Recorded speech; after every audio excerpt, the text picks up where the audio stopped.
মাটনটা দেখে এত সুন্দর লাগলেও আজকে কিন্তু বাজারে গিয়ে পুরো ঠকে গেছি।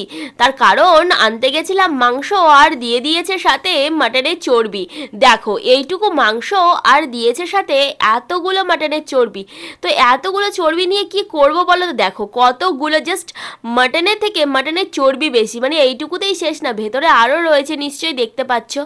তো এইগুলোকেই এখন আমাকে রান্না করতে হবে, কিছু করার নেই। তার কারণ এখন আর দোকানে যেতেও পারবো না, তার কারণে এগুলো বোলপুর থেকে আনা। তো মাটনগুলো নিয়ে নিয়েছি, মাটনগুলোকে এবারে একটা প্রেশার কুকারে ভরে হলুদ আর নুন দিয়ে ভালোভাবে মাখিয়ে নিচ্ছি, আর তারপরে এটাকে সেদ্ধ করতে চাপিয়ে দেবো। আর এত জোরে জোরে মাখাচ্ছিলাম কারণ আমার প্রচুর রাগ উঠছিল দোকানদারের ওপরে। তো ভাবলাম থাক, মাটনে চর্বি দিয়েছে, তেলটাও খানিক কম লাগবে। কড়াইয়ে এদিকে তেল চাপিয়ে দিয়ে আমি পেঁয়াজ ভাজতে শুরু করে দিয়েছি নুন দিয়ে, আর ওদিকে তো মাটনটা অলরেডি প্রেশার কুকারে সিটি দিয়ে নিয়েছি দুটো।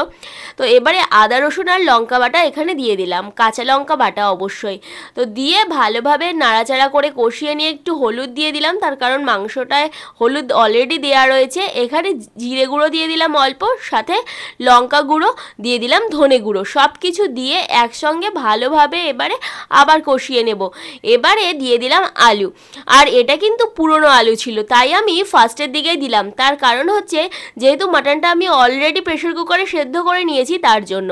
আর এদিকে দেখো অনেকগুলো রান্না করতে করতে কড়াই আমার উল্টে যাচ্ছিল। তো এখানে অনেকগুলো মাটনের চর্বি ছিল, সেগুলো দিয়ে দিলাম, আর তার সাথে টমেটো বাটাটা দিয়ে দিলাম। দিয়ে আবার মাটনটাকে ভালোভাবে কষাতে শুরু করলাম। প্রতি 1 কেজি মাটনে নাকি, রেয়াজি যদি মাটন হয় তাহলে নাকি 100 গ্রাম তেল লাগে। তো আমার তো এখানে মাটনের চর্বিতেই ভর্তি, তাহলে আমার তেল দেওয়াই উচিত ছিল না। যাই হোক, আমি একটু কম তেলই দিয়েছিলাম, তোমরা দেখতে পেলে। আর মাটনটা দেখো একদম সেদ্ধ হয়ে গেছে। এবারে যেই ঝোলটুকু ছিল মাটনের থেকে বেরিয়েছিল, আমি কিন্তু মাটনে কোনো এক্সট্রা ঝোল দিই না, ওটা টানিয়ে নিলাম ভালোভাবে কষিয়ে। এরপর দিয়ে দিলাম পরিমাণ মতন জল, আর এটাকে ফুটতে দিলাম।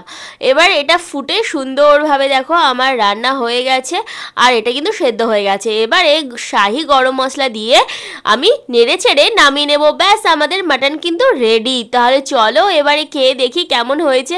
আর মাটনটা দেখতেও কিন্তু ফাটাফাটি হয়েছিল, আর প্রচুর পরিমাণে দেখো তেল বেরিয়েছিল যখন ঠান্ডা হয়ে গেছিলো। তার কারণ এতগুলো চর্বি ছিল, তেল না বেরোলে হয়? আর মাটন থেকে তো এমনিতেই তেল বেরোয়। এবারে আমি এক থালা মাটন নিয়ে বসে পড়েছি খেতে। ওহো, মাটনটা জাস্ট এত নরম হয়েছিল কি বলবো তোমাদেরকে, আমার আর সবুজ হয়েছিল না। তো আমি এক পিস খেয়েই নিলাম। আর তোমাদের মাটনের এই সিম্পল রেসিপিটা কেমন লাগলো অবশ্যই কমেন্টস করে জানিও। আর আমার মতন কে কে আছো যে চর্বি খেতে এত ভালোবাসো, তারা কিন্তু অবশ্যই কমেন্টস করে জানিও। দেখো মাংসটা দেখেছো, একদম পুরো খুলে বেরিয়ে আসছে। তো আমি খেতে থাকি আর তোমরা এভাবে বাড়িতে রান্না করো আর আমাকে কমেন্টস করে জানিও। আর মাটনের চর্বিগুলো দেখো একদম তেল তেল করছে, বুঝতে পারছো কত সুন্দর লাগছে না দেখতে? আর মাটনের চর্বিটা দেখো কি সফট। তো তোমরা কিন্তু এভাবে শুধু মাটনটাকেও রান্না করতে পারো মাটনের চর্বি ছাড়া। তাহলে চলো আজকে এখানেই বিদায় নিচ্ছি, টাটা।